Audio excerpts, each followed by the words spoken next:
नमस्कार साथियों, मैं अनीता श्रीवास्तव आपका हार्दिक अभिनंदन करती हूँ। श्रीमद् वाल्मीकि रामायण में आज का प्रसंग है भरत की वन यात्रा और श्रृंगवेरपुर में रात्रिवास। तदंतर प्रातः काल उठकर भरत ने उत्तम रथ पर आरूढ़ हो श्री रामचंद्र जी के दर्शन की इच्छा से शीघ्रतापूर्वक प्रस्थान किया। उनके आगे आगे सभी मंत्री और पुरोहित घोड़े जुते हुए रथों पर बैठकर यात्रा कर रहे थे। वे रथ सूर्यदेव के रथ के समान तेजस्वी दिखाई देते थे। यात्रा करते हुए इक्ष्वाकु कुल नंदन भरत के पीछे पीछे विधि पूर्वक सजाए गए 9,000 हाथी चल रहे थे।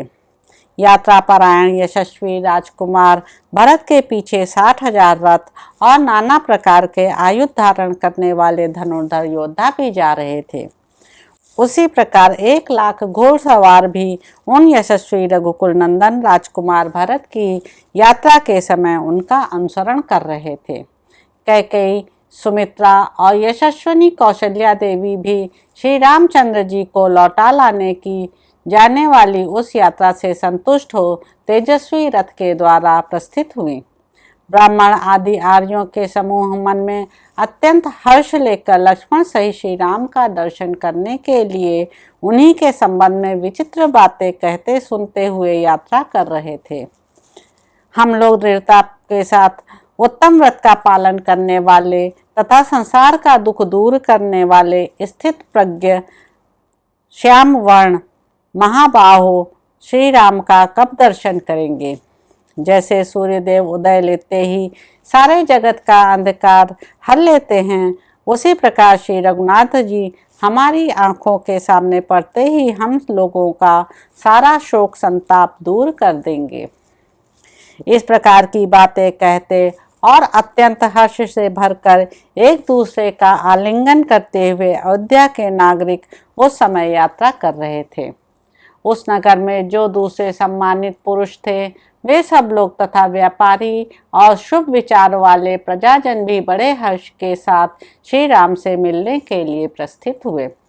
जो कोई मणिकार, अच्छे कुंभकार, सूत का ताना बाना करके वस्त्र बनाने की कला के विशेषज्ञ, शस्त्र निर्माण करके जीविका चलाने वाले, मायूरक, आरे से चंदन आदि की लकड़ी चीरने वाले, मणि मोती आदि में छेद करने वाले, रोचक, दंतकार, सुधाकार, गंधी, प्रसिद्ध सोनार, कंबल और कालीन बनाने वाले, गर्म जल से नहलाने का काम करने वाले, वैद्य, धूपक, शौंडिक, धोबी, दर्जी, गांव तथा गौशालाओं के महतों, स्त्रियों सहित नट, केवट तथा समाहित चित्त सदाचारी वेदवेत्ता, सहस्त्रों ब्राह्मण बैलगाड़ियों पर चढ़कर वन की यात्रा करने वाले भरत के पीछे पीछे गए।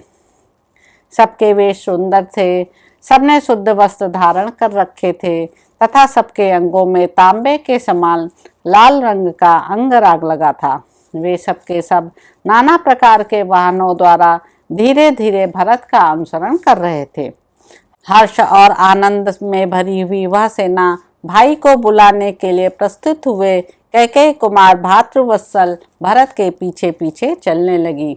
इस प्रकार रथ, पालकी, घोड़े और हाथियों के द्वारा बहुत दूर तक का मार्ग तय कर लेने के बाद वे सब लोग श्रृंगवेरपुर में गंगा जी के तट पर जा पहुँचे, जहाँ श्री रामचंद्र जी का सखा वीर निषाद राजगुह सावधानी के साथ उस देश की रक्षा करता हुआ अपने भाई बंधुओं के साथ निवास करता था।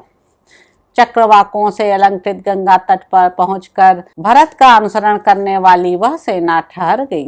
पुण्य सलीला भागीरथी का दर्शन करके अपनी उस सेना को शिथिल हुई देख बातचीत करने की कला में कुशल भरत ने समस्त सचिवों से कहा, आप लोग मेरे सैनिकों को उनकी इच्छा के अनुसार यहाँ सबोर ठहरा दीजिए।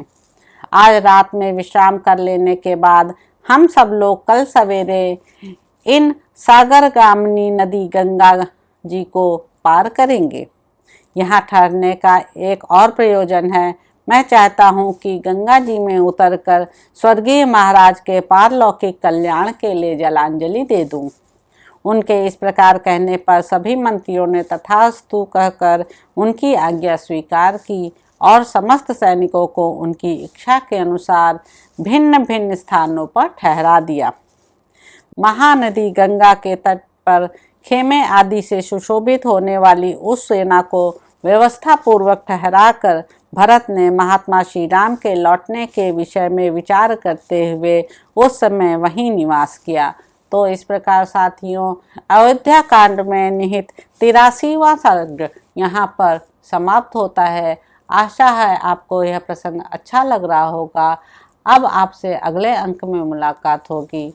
मेरे चैनल को लाइक करें, शेयर करें, सब्सक्राइब करें। धन्यवाद साथियों।